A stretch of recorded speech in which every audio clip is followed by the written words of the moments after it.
வணக்கம். வாழ்வியல் ஜோதிடம். நானுங்கள் ஜோதிடர் ஈஸ்வர் சிவகிருஷ்ணன். அவ்வியம் பேசியல். அவ்வியம் அப்படின்னாக்கா பொறாமை. நம்ம மனசுல எத்தனையோ அழுக்குகள் இருக்கும்.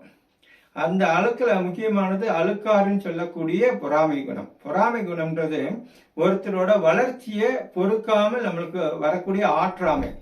ஒருத்தர் நம்மளோட ஒரு படி மேல உயர்ந்து போயிருக்கிறார். நான் கண்டிப்பாக அவர் கால நேரம் பார்க்காம உழைச்சிருக்கணும். அந்த பருவத்துக்கு தகுந்த மாதிரி அவர் செயலாற்றி இருக்கணும். ஏதாச்சும் ஒரு ஆசாபாசத்தை விட்டுட்டு பொழுதுபோக்கை ஒதுக்கி வச்சுட்டு அவர் உழைச்சிருக்கணும். இதெல்லாம் நம்ம பின்புலத்தில் இருக்கிறத நம்ம கவனிக்கிறது இல்லை. ஆனா அவர் நம்மளோட ஒரு பங்கு மேல போயிட்டாரு, நல்ல வீடு கட்டிட்டாரு, ஒரு ரெண்டு வண்டி வாகனத்தில் போய் ஜம்முன்னு போறாரு அப்படின்னு நம்ம ஆற்றாமையால் மனம் பெருமுதல் எது இருக்கக்கூடாது. அந்த அழுக்காறு பொறாமை வந்துருச்சுன்னா என்ன பண்ணுவோம்? ஒருத்தரை பத்தி அடுத்தவங்க கிட்ட புரளி பேசுவோம். பொறாமையால் நம்ம அவர் அப்படி எப்படி இந்த வழியில போய் அப்படி காசு சம்பாரிச்சிட்டாரு, அவர் அந்த வழியை அப்படி போயிட்டாரு அப்படின்னு இல்லாதும் பொல்லாது நம்ம பேசுவோம்.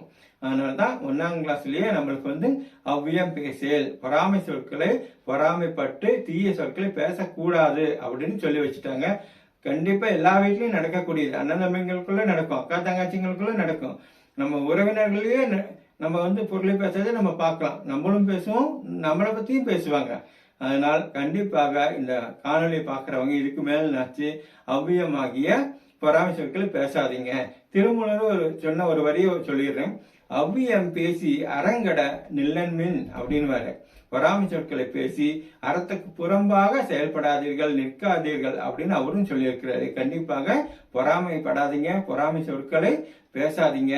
நன்றி, வணக்கம்.